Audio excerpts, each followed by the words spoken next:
Donald Trump's former campaign chair was wiretapped by the U.S. government both before and after the election, CNN is reporting. And that's just 6 months after the president was mocked for claiming his residence was tapped. Welcome to Obama Tapped My Phone Island.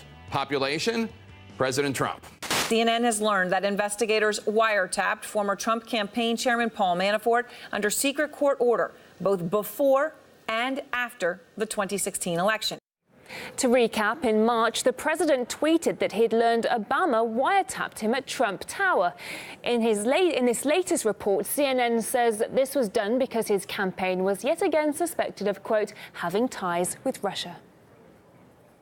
Former campaign chair Paul Manafort's now demanding the Justice Department immediately probe the Obama administration's actions. RT's Caleb Morpin reports. Trump's former campaign manager may have been wiretapped by the FBI. CNN, citing its sources, says that Paul Manafort was wiretapped before and after the U.S. election under a warrant issued by the Foreign Intelligence Surveillance Act. This sounds serious, but remember how no one took Trump seriously after he claimed he was tapped? Where is the proof? I mean, it was an idiotic move. Does anyone here disagree he wasn't completely idiotic? Where did Trump get these ideas?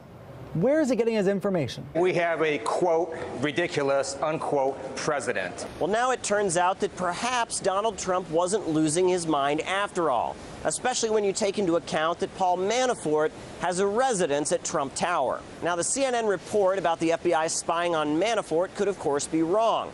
But if it isn't, it suggests that lawmakers from both parties and leaders of the intelligence community misled the public. I have not seen any evidence that this has occurred. The Intelligence Committee has not seen evidence that this has occurred. What the president charged President Obama with, wiretapping him, is not true. There was no such wiretap activity mounted against the president-elect at the time, or as a candidate, or against his campaign. Now, you can't talk about wiretapping or Trump scandals without throwing Russia in there somewhere. The CNN report suggests that data collected from spying on Paul Manafort shows that he encouraged Russia to help out with Trump's campaign. The spokeswoman for Russia's Ministry of Foreign Affairs says she can't wait to hear what comes next. Do you see Russia's role here? Right, to legitimize illegal actions. Without this external factor, it would be a new Watergate. But with this foreign meddling, the story was sent along the alley of national security. The finale will be spectacular. Can't wait to see it. Now, there's a lot of contradicting claims from a lot of high-ranking people. At this point, there's a lot of key players involved. Obama, Trump, Manafort, the Democrats, the Republicans, and the Russians. Now, Paul Manafort says he wants an investigation to help clear things up, but it could easily have the opposite effect. Caleb Maupin, RT, New York.